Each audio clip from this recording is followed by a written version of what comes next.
What's going on, Clash Bashers? Rocky here today, and we have our first sneak peek for the June update 2022. Now guys, I'm in a sketchy hotel room. You guys know how these go, but we have a special guest joining us today. It's Eric. Oh, hey guys, what's up? Eric and I are going to go through, talk about this update, some of the balance changes here today, because there's some pretty significant balance changes in here. Yeah.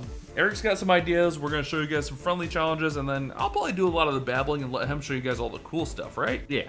That'll work. That'll work. Alright guys, so we're gonna have a lot of changes coming, especially like at the mid town hall levels, like especially like 10, 11, 12, 13, a lot of changes going to be getting affected here. Things like the bowlers, the Valkyries, Super Valkyries, the P.E.K.K.A. at Town Hall 11, and as I'm kind of talking through this, we're gonna have Eric do an FC, and Eric, there's a reason why you picked this army. I did. I mean, almost every single one of these troops were affected, and this was already a pretty strong army before this balance change, so a lot of these are going to become significantly stronger in the process, and I think the Super Valkyries may be one of the biggest differences here. So this is the army that Eric's talking about. He's going to be doing the attacking, and I'm going to talk about all the buffs and changes coming to these troops. There's a lot more to it, and we'll get to that, so make sure you guys stick around. But Eric, whenever you're ready. Now, one thing to note here is the hit points for the P.E.K.K.A. is going to be at level 7, so that's actually going to be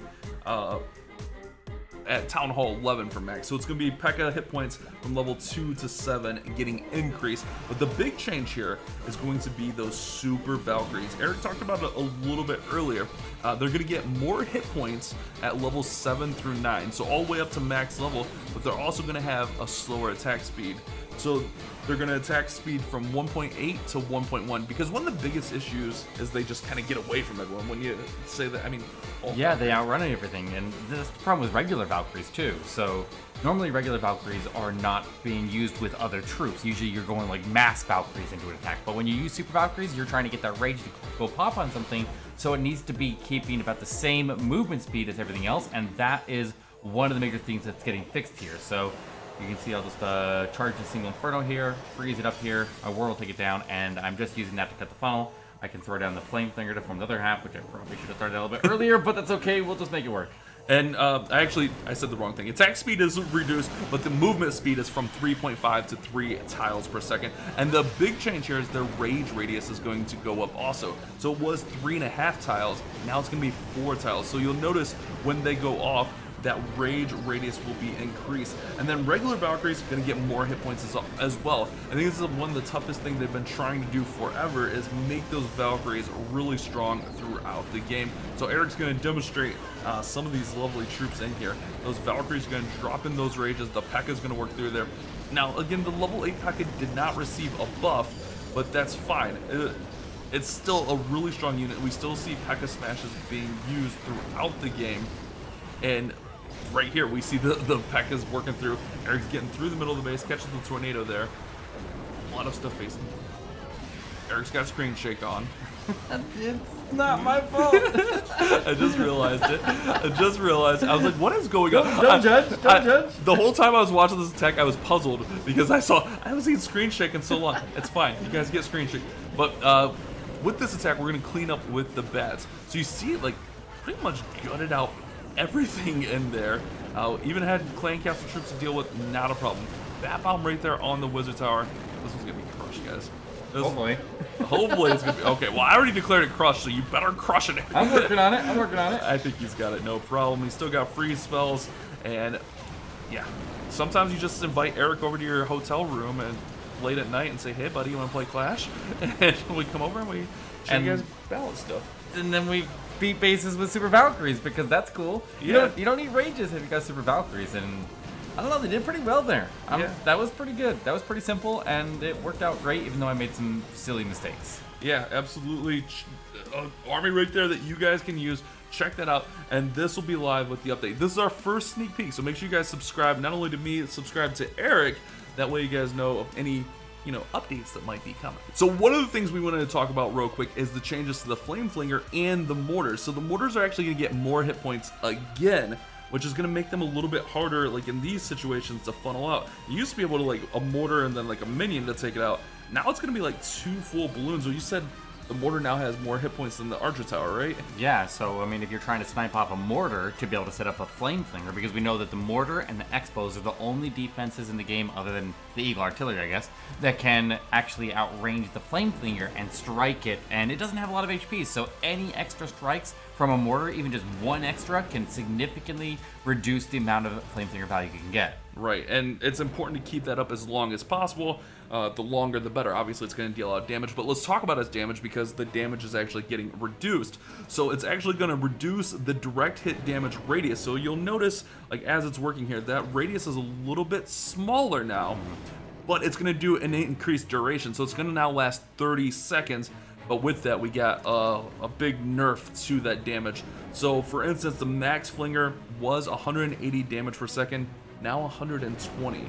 Right, So, it's just spreading the damage out, though. It's more just like stretching the same damage roughly over a longer period of seconds, time right. instead of dealing it out front. So also another thing you gotta be paying attention to is if you're striking a building next to like the town hall and you're expecting the splash damage to be able to activate the town hall, you may not get that activation anymore, or the defense that's next to it isn't as often. right, with that lower radius, yeah, that But look makes at that! Look at the wizard tower. Like it still strikes. It's still doing damage to the one next to it. So it's still striking and deals some damage to the buildings around it, though. So it's not like crazy nerfed.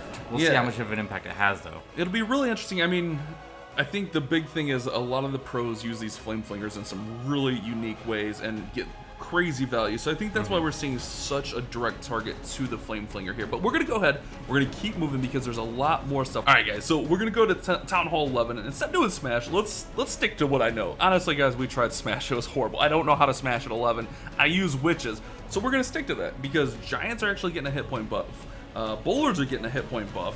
So let's just show off some giants, bowlers, and well, the best troop in the game, witches, right, Eric? I mean, Yeah, Jaibo Witch has been a staple of Town Hall 11 and 10 for ages, and there's no reason not to break it out here. exactly. So we're gonna use it just how you think we're gonna use it. We're just gonna throw everything in, guys. Just full send everything up the middle. Oh yeah. We'll poison because I did bring a poison, so we'll poison that. The log launcher will get through the middle. I didn't even really need this wall break. I should have probably waited on the heroes, but I think we're going to be fine if the heroes go around, to be honest, because there's some splash around the outside. I'm going to go ahead and hit the Warden ability here, and as everything works through the middle, we're going to be beautiful. Because the bats will clean up the middle. If we get some of that exterior splash cleaned up, it'll be really good. So some nice changes coming to these lower Town Hall levels, so it'll let you guys, get a little bit more creative with your attacks. And try some of these things like the Valkyries, the bowlers, giants, which don't really get too much play these days. From here, guys, just easy bat cleanup. We'll just go like that. Slaughtered. Yeah. So done. Yeah, like literally, we tried like 4 smash attacks, and Eric was just laughing at me the whole time because I don't. Why smash when this works fine? Like, I don't understand people's mentality. Like, oh, that's just spam. Yeah, well, a lot of people like give spam a bad rap, but it's more just about base identification. You should never overcomplicate your plan any more than you absolutely have to. So always evaluate a base for the simplest approach first, and then if that won't work, if there's something about the base that will prevent that from working, then start to expand with more complex strategies. But always start with something simple like this. And speaking of complex, Eric's gonna bring back the Falcon, boys. We're going Falcon at Town Hall 10. Let's go, Eric. We're gonna do the Falcon now, and I have a Flame Flinger selected, so I'm gonna go ahead and drop it into the very top of the base here because there's no mortars, there's no expos, and the CC is far away from that area. So I'm gonna drop it in up there. Farm. Oh. Ruined his whole plan with the Tesla farm, boys. I'll put the queen down over here, and what my goal is to draw the queen's healers through the Inferno range here. Normally I'd say don't ever let your queen... What? I would say normally don't ever let your queen's healers get targeted by the Inferno. Okay. But I'm going to purposely drag my queen's healers through the Inferno range here to try to bat bomb out this Inferno. So I can just kind of... I don't necessarily have to, I just want to have some fun here. It's big brain time, boys. Inferno's locked on. Yep. And I'm going to go ahead and rage this up here as well, because then we'll get into the base with the Valkyries, and I got the CC full, so we'll go with that. We'll go ahead. Oh, where's my queen going here? I don't know where she wants to go. Valkyries pulled out. Let's go and put the heal in the middle of the base here. And my queen's just gonna go off and do her own thing here. So we'll just She's just following those we'll Valkyries. just go and rage up these Valkyries and let them keep on moving through the base here. Well, Like, we're doing all right. Look at the value that Flinger's getting. That's nutty. Look at the value the Valkyries are getting. Yeah, the Valkyries and the bowlers in the core. But this baby I was gonna dragon say- in the middle is tearing me up so bad. All right. I had all these Coco Looms that I never used, so... You know what? I got an idea for him. Okay. I'm gonna be patient though. Yeah, I got a lot of time you got to work this here. with patience. You're fine here. I'm just gonna use those on the backside to go pick up some of these other buildings, but I just need to get that baby dragon out of the way. Okay, yeah. The baby dragon that's been up the whole raid, killing Shut up. your whole army. That's what you get for bullying me about my smash. Alright, nice. Do what I want. Alright, so I didn't actually know you could drag your healers through, but you said at the lower town hall levels like 10, it's not a big deal. Because the Inferno doesn't deal enough damage. There is actually going to be a change to Inferno Towers level 6, which I believe is Town Hall 13. 12, I think. No, Or it's 13. It's 13. Yeah, it's 13. Yeah. So the old DPS was 82 to 2000. Now it's going to be reduced from 280 to 1960 at max. So just a slight reduce at that full ramp up on the single Infernos. Just to note that since we're talking about Infernos, that was. I mean, it wasn't a plan, but it was beautiful. I think Falcon's actually going to be pretty viable after this balance change. I mean, it's been a long time favorite. Time to bring the Falcon back, Eric. That's right. Just want to mention some of the few things that we haven't really got to, because there's a lot of balance changes, and I'll try to remember to post those notes down there in the description, but I'll probably forget because we got to ship a video tomorrow. So walls from level 9 to 14 are actually going to be reduced in hit points by a decent amount, like 500 hit points each. And then speaking of the walls, the Super Wall Breaker is going to get a change where it's going to deal exactly enough damage to take out the wall for the matching level. So like the Town Hall 11 Super Wall Breaker, Town Hall 12 will deal exactly that amount of death damage to break open the wall. A pretty significant change for the higher levels, in my opinion, is the red air bombs are going to get a pretty nice buff in damage all the way from level 5 to level 9, but at level 9 they're going to deal 325 damage. We talked about the mortars. Eagle artillery change. I don't really know how to feel about this one. It's not one that I've really thought about too much, but the activation housing space is going to be consistently set to 200 for all housing levels. That used to be all over the place. It used to be like, what, 240, Well, right? for the Eagle Artillery level 1 and 2 was 180, and then all the higher levels were like 210, so it just kind of normalized it across all, Yeah, so just it's makes it all consistent level. rather than just having randomly change at different levels, which is kind of annoying if you practice the queen charge to keep under the limit and then you suddenly have to re-figure out your whole life. Yeah, and it's actually, I mean, the pros will probably have to adjust to that number as it's Yeah, because it's lower for Town Hall Yeah. 13 and 14. Right. But for Town Hall 11 and 12, it's higher, so you can get away with more before it activates. Right, exactly. We talked about the sneaky goblins. They're actually going to have less DPS at 7 and 8, so the higher levels, max level, we're seeing a lot of those like super safe sneaky bombs on the town hall, so maybe trying to counter that a little bit.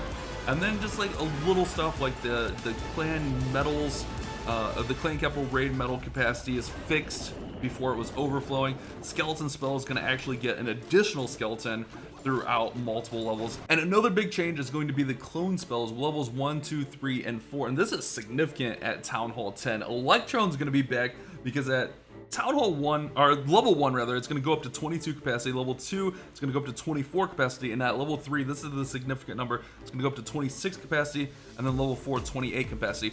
I'm going to try to show you guys an Electron Lalo here. And Eric's going to tell you guys the significance of that new 26 number here for Town Hall 10. So going from 24 to 26 passes you through a threshold that you can take an extra balloon out of every single clone spell. So normally when you use a clone spell with an Electron, you clone the balloons that come out. You only have 1 balloon that's getting cloned, and it would spawn 4 extra balloons. Now every clone spawns 5 balloons, which gives you a little bit more cover for that Electro Dragon and a little bit more damage output as well, especially when you're dropping in high level balloons out of that, and just take out the entire core there. But they survive because now you got a bit more HP buffer before the Electro Dragon is actually taking strikes. So that means more chains and more opportunity to do damage, and that makes the rest of the attack a lot easier. Oh man, and Electron was always one of my favorite Town Hall 10 attacks. It was just because like It's super effective if you get that proper value, like on a base like this, just crazy effect. Why are there 2 air defenses down here? I don't know. Don't judge my base. It's whatever. Eric, big noob, making weird moves out here, guys. We'll live with it. But in all seriousness, we just wanted to like really emphasize the value you can get from an Electron, because it's gonna be pretty massive with these changes to the clone spell. So a lot of significant balance changes to the lower Town Hall metas. I think this is gonna be a really fun update. Like nothing like brand new for the lower Town Halls, but a lot of stuff that's going to open up as far as attacks, in my opinion. Yeah, I mean, you definitely were pushing the lower level Town Halls into a specific couple of attacks there that were really, really strong, and a lot of the other ones were struggling. So bringing the Electron back, which has not been used as much recently, bringing back the Valkyries and the Falcon attacks, like this is going to be a lot of fun. I'm actually pretty excited for this. Yeah, I like it a lot, and not even just like 10, but 11, 12, there's going to be a lot more options opening. I'm really excited to see, especially like with those Super Valkyrie changes, what some of these pros can do. Because let's be honest, the pros are wild, the pros are fun. But we're gonna wrap it up there. Like I said, we'll put the whole notes down there. I'll try to remember. Or check the Clash of Clans Twitter. Eric, thanks for hanging out with me. I mean, we're gonna be doing a show after this. What is it? What time's it? 4:30 Pacific? 4:30 Pacific. Yeah. Over on the Snapdragon YouTube channel. Yeah. So check us out there. We'll be casting the mobile challenge NA. Thanks for watching. Go check out Eric's channel. Don't forget to use code BASH. Don't forget to use code Eric. You guys have a great day. Keep on clashing!